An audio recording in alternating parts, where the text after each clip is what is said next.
राजकारणात म्हणतात की शरद पवारांचं कोडं आजवर कोणालाच पूर्णपणे उलगडलेलं नाहीये। पण आता मंत्री संजय शिरसाट यांनी जे विधान केले ते ऐकून तुम्हीही क्षणभर चकित व्हाल। शिरसाट म्हणतात की शरद पवार जास्त काळ विरोधात राहू शकत नाहीत आणि ते लवकरच एनडीए मध्ये दिसतील। आता हे विधान फक्त चर्चेसाठी आहे की यामागे खरोखरच काही राजकीय गणित मांडली जातात आणि जर पवार साहेब एनडीए मध्ये आले तर भाजप आणि शिंदे गटाचं काय होईल? या सर्व प्रश्नांची उत्तरं आपण आजच्या या व्हिडिओतून जाणून घेऊया। नमस्कार, मी गंगाधर गडदे। पवारांचा राजकीय प्रवास आपण पाहिला तर आपल्याला अनेक धक्कादायक वळण दिसतात। सर्वात महत्त्वाचा काळ म्हणजे 2014 ची विधानसभा निवडणूक। त्यावेळेस भाजपने 122 जागा जिंकल्या होत्या, पण बहुमतासाठी त्यांना 145 चा आकडा गाठायचा होता। निकाल पूर्णपणे लागण्यापूर्वीच आणि शिवसेनेने पाठिंब्याची भूमिका स्पष्ट करण्याआधीच शरद पवारांच्या राष्ट्रवादीने ज्यांच्याकडे 41 जागा होत्या भाजपला बिनशर्त बाहेरून पाठिंबा जाहीर केला होता। या एका निर्णयामुळे शिवसेनेची ताकद कमी झाली। त्यानंतर 2019 मध्येही पहाटेचा शपथविधी झाला। तेव्हाही त्या सरकारमागे पवारांची खेळी होती की नाही हे आजही गुढच आहे।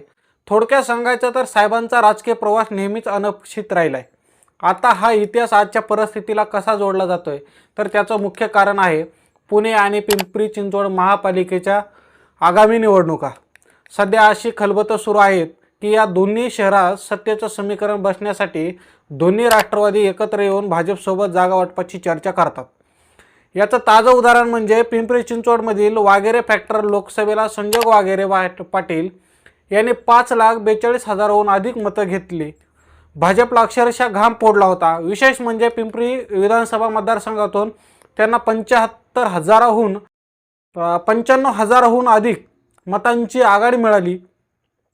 पण आता संजोग वाघेरे भाजपमध्ये आले तर त्यांचे भाऊ संदीप वाघेरे यांनी अजित पवार यांच्या राष्ट्रवादीत प्रवेश केला।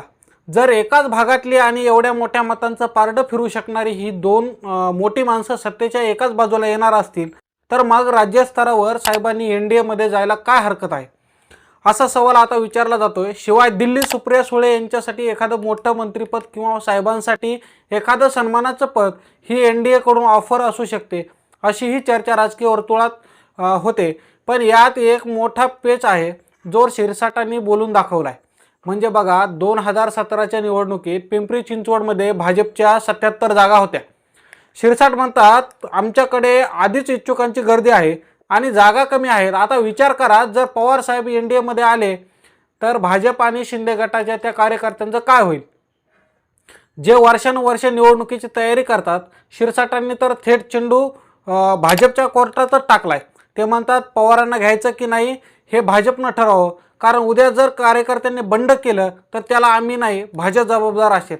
दुसरीकडे अदानी प्रकरणावर साहेबांनी घेतलेली मवाळ भूमिका ती म्हणजे एप्रिल 2023 मध्ये जेव्हा संपूर्ण विरोधी पक्ष अदानींच्या विरोधात आक्रमक होता तेव्हा शरद पवार यांनी अनपेक्षित भूमिका घेतली होती। त्यांनी 7 एप्रिल 2023 रोजी स्पष्ट केलं होतं की हिंडनबर्ग रिपोर्टला आवाजवी महत्त्व देण्याची गरज नाही। त्यांनी विरोधकांची जीपीसी चौकशी मागणी फेटाळून लावत सर्वोच्च न्यायालयाच्या समितीला देखील पाठिंबा दिला होता। उद्योगपतींना लक्ष करणं देशाच्या हिताचं नाही असं म्हणत पवारांनी मवाळ पवित्रा घेतला होता, जो आजही चर्चेत आहे। आणि त्याचबरोबर पवारांचं पंतप्रधान मोदींशी असलेलं त्यांचे वैयक्तिक ऋणानुबंध हे सगळं कुठंतरी जुळताना दिसतंय। महाविकास आघाडीत काँग्रेसनं लोकसभेला सर्वाधिक जागा जिंकून मोठ्या भावाची भूमिका घेतल्यामुळं पवारांची अस्वस्थता वाढली आहे। तसेच राष्ट्रवादीच्या अनेक नेत्यांवर असलेल्या चौकशा पाहता एनडीएचं कवच घेणं ही साहेबांची राजकीय गरज ठरेल का?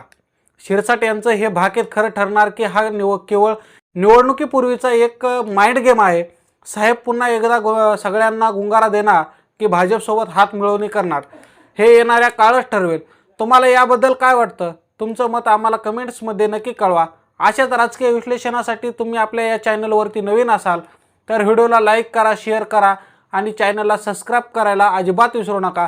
धन्यवाद।